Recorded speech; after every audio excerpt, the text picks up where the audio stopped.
بسم اللہ الرحمن الرحیم۔ اعوذ باللہ من الشیطان الرجیم افمن اتبع رضوان اللہ کمن باء بسخط من اللہ ومأواہ جہنم وبئس المصیر۔ عزیز طلبہ اکرام، سبق نمبر 277 آیت نمبر 162 الی آخری۔ پہلے صفات نبی کا ذکر تھا کہ نبی میں خیانت نہیں ہے، غلول نہیں ہے، اور اتباع رسول کرو تو اللہ تعالیٰ مدد کرے گا، کامیابی عطا کرے گا۔ اور فبما رحمت من اللہ لنت لہم، پیغمبر تمہارے لیے نرم ہے، شفقت کرنے والا ہے، بد اخلاق بد زبان نہیں ہے۔ اب یہاں سے دو فریقوں کی تفصیل کا تذکرہ ہے، ایک اتباع رسول، اتباع اللہ، معنی یہ کہ اہل رضوان، اللہ کی رضا کے پیچھے جانے والے، اور دوسرے اہل سخط، معنی اللہ کی ناراضگی کے مستحق۔ تو آیا افمن اتبع، وہ شخص جو پیروی کرتا ہے، اتباع کرتا ہے رضوان اللہ، اللہ کی رضا کی طرف۔ اور اللہ کی رضا کی اتباع کرنے کا مطلب یہ ہے کہ جہاد میں چلتا ہے، رسول کی اتباع کرتا ہے، اللہ کے دین کی، اللہ کی بات مانتا ہے، کمن اس شخص کی طرح ہے، باء جو لوٹے بسخط من اللہ، اللہ کی طرف سے ناراضگی اور قہر و غضب میں۔ سخط اس غضب کو کہتے ہیں جس میں اللہ ناراض بھی ہو۔ ومأواہ، معنی دونوں برابر نہیں ہے، یعنی کیا متبع رضوان اللہ اور جو مستحق ہے سخط اللہ کا، یہ دونوں برابر ہے؟ جواب لا، بلکہ ومأواہم، اس کا ٹھکانہ جو اللہ کے قہر و غضب کے ساتھ لوٹا ہے، جہاد میں نہیں چلتا، نبی کے خلاف باتیں کرتا ہے، اس کا ٹھکانہ تو جہنم ہے۔ وہ بئس المصیر، اور برا ٹھکانہ ہے، وہ بری جگہ ہے، المصیر جو واپسی کی اور لوٹنے کی جگہ ہے۔ ہم درجات، یہ جو اہل رضوان ہے ان کا مرتبہ اور ان کے لیے بشارت، تو لہم درجات ہے، لہم اہل رضوان کے لیے درجات، کئی درجات ہیں جنت میں، عند اللہ، اللہ کے ہاں۔ یا ہم اصحاب درجات، یہ بڑے درجات والے ہیں اہل رضوان جو اللہ کی رضا کے پیچھے چلتے ہیں۔ واللہ بصیر بما یعملون، اللہ خوب دیکھتا ہے ان اعمال کو جو یہ لوگ کر رہے ہیں۔ اہل رضوان کے اعمال کو بھی اللہ دیکھ رہا ہے، اور اہل سخط کے اعمال کو بھی اللہ دیکھ رہا ہے، ہر دو کو ان کے اعمال کے مطابق اللہ بدلہ دے گا۔ لقد من اللہ علی المؤمنین، یہ گویا کہ تفصیل الفریقین ہے کہ اہل رضا وہ ہے کہ جس کے اوپر اللہ نے بڑا احسان کیا، اور اللہ نے نبی بھیجا ان کے اوپر، رسالت جیسی عظیم نعمت اللہ نے ان پر کی ہے، اور ساتھ ساتھ ایمان جیسی عظیم نعمت سے ان کو مالا مال کیا ہے۔ تو پہلے بھی نبی کی صفات کا ذکر تھا، اور یہاں بھی اس نبی کی صفات کی مزید تفصیل ہے کہ وہ پیغمبر جو اللہ تعالیٰ نے بھیجا ان کے اوپر، یہ اللہ تعالیٰ کا بہت بڑا احسان اور بڑی نعمت ہے۔ اللہ تبارک و تعالیٰ نے اپنی نعمتوں کا احسان جو جتلایا ہے، تو خاص کر دو نعمتیں، ایک رسالت اور دوسری ایمان۔ بل اللہ یمن علیکم، اللہ تم پر احسان جتلاتا ہے کہ ان ہداکم للایمان، کہ اللہ نے تمہیں ایمان کی طرف توفیق اور ہدایت دی ہے، اور ایک رسالت ہے۔ تو لقد من اللہ، البتہ تحقیق اللہ نے احسان کیا، علی المؤمنین، ایمان والوں پر جو کہ اہل رضوان ہے، اس بعث فیہم، کہ بھیجا ان کے اندر، رسولاً ایک پیغمبر، من انفسہم، انہی کی جنس سے، یعنی انسانوں میں سے، نوع بنی بشر میں سے، یتلو علیہم، جو بیان کرتا ہے ان کو پر آیات ہی، اللہ کی آیات کو، ویزکیہم، اور ان کو پاک کرتا ہے شرک اور کفر اور برے اخلاق سے، ویعلمہم الکتاب، اور تعلیم دیتا ہے ان کو کتاب، والحکمت، اور سنت کی۔ تو تین صفات نبی کی ہے، ایک فیہم، چونکہ فی العرب میں، عرب کے اندر ہے، دوسرا رسول، اور تیسرا من انفسہم، نوع بشر سے۔ ان تینوں صفات کا نبی کے اندر عقیدہ رکھنا ہر آدمی کے لیے ضروری ہے۔ تفسیر روح المعانی والے نے ولی الدین عراقی کا قول نقل کیا ہے کہ یہ 3 صفات ہیں نبی کی، کہ عربی ہونا، رسول ہونا اور نوع بشر سے ہونا، یہ ہر آدمی کو اس کا علم ہونا ضروری ہے اور اس کا عقیدہ رکھنا ضروری ہے۔ اگر کسی آدمی کو اس کے بارے میں شک ہو اور وہ عقیدہ نہ رکھے تو وہ شخص کافر ہوگا۔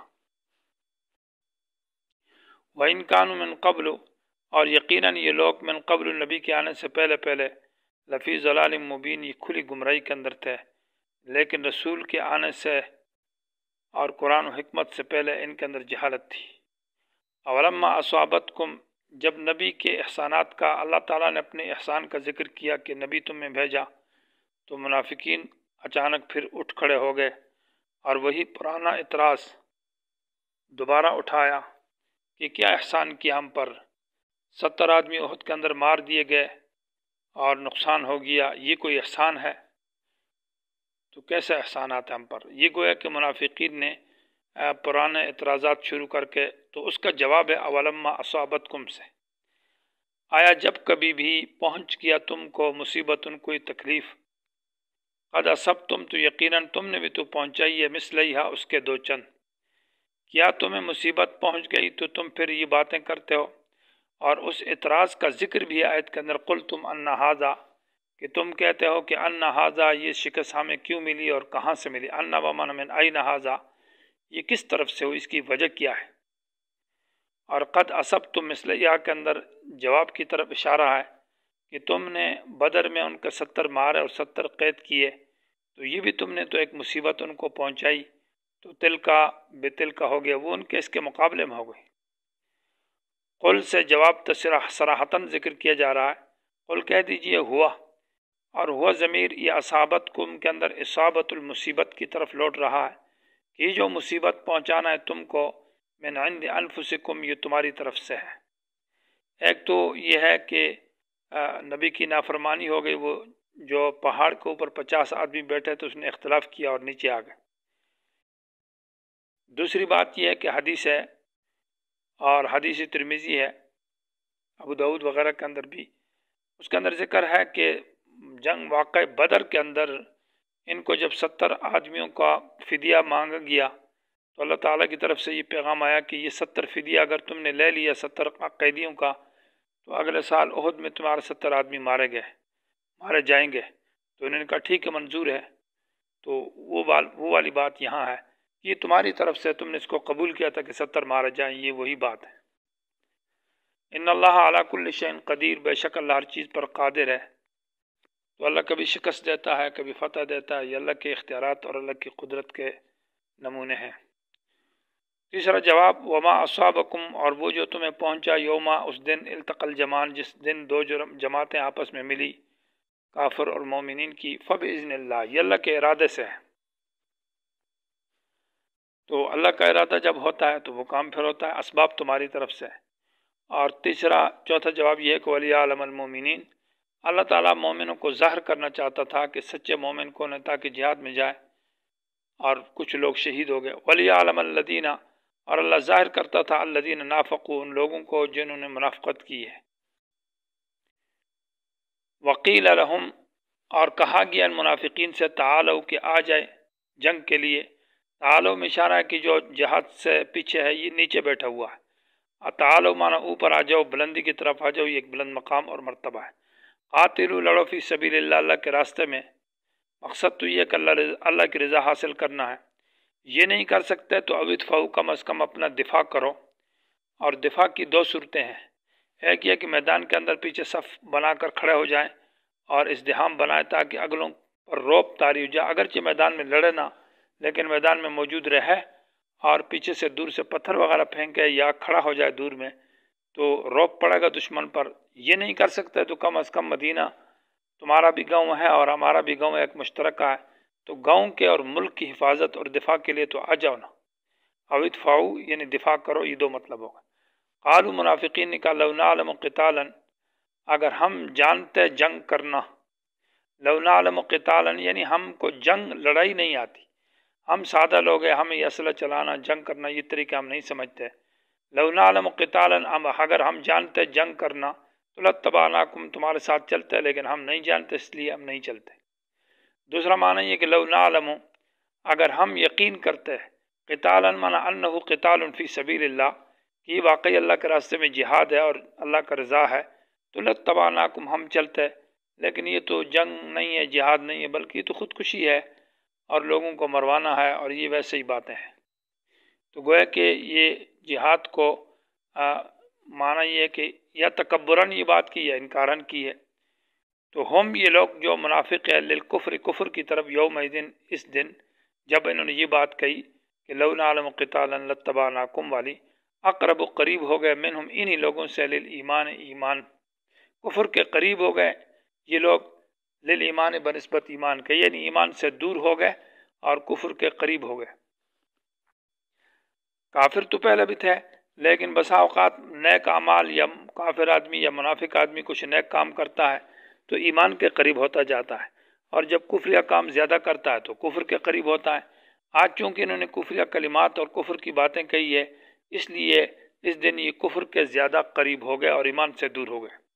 یقولون، یہ کہتے ہیں، بافواہہم، اپنے منہ کے ساتھ، وہ باتیں، لیس فی قلوبہم، جو ان کے دلوں میں نہیں ہے۔ دل میں کہتے ہیں کہ منہ سے تو کہتے ہیں ہم مومن ہیں اور یہ جنگ ہے اور نبی کی اتباع کرتے ہیں، لیکن دل میں جہاد کے بارے میں ایمان نہیں اور نبی کا ایمان نہیں ہے۔ واللہ عالم، اور یقین اللہ جانتا ہے، بما، اس چیز کو، یکتمون، جس کو یہ چھپاتے ہیں، وہ منافقت اور کفر ہے۔ الذین، یہ وہ لوگ ہیں، قالو، جنہوں نے کہا، لاخوانہم، یہ الذین بدل ہے پہلے الذین قالو سے، یا یہ خبر ہے مبتدا محذوف کے لیے، ہم الذین، متن متین نے یہاں 10 ترکیبیں کی ہے۔ الذین، وہ لوگ، قالو، جنہوں نے کہا، لاخوانہم، اپنے بھائیوں کے بارے میں، اور بھائیوں کے بارے میں تو کہتے ہیں لیکن وقعدوا، خود گھر میں بیٹھے ہوئے ہیں، خود جنگ کے لیے نہیں جاتے، تو کیا کہا، لو اطاعونا، یہ اگر ہماری بات مانتے تو ما قتلوا، یہ نہ مارے جاتے۔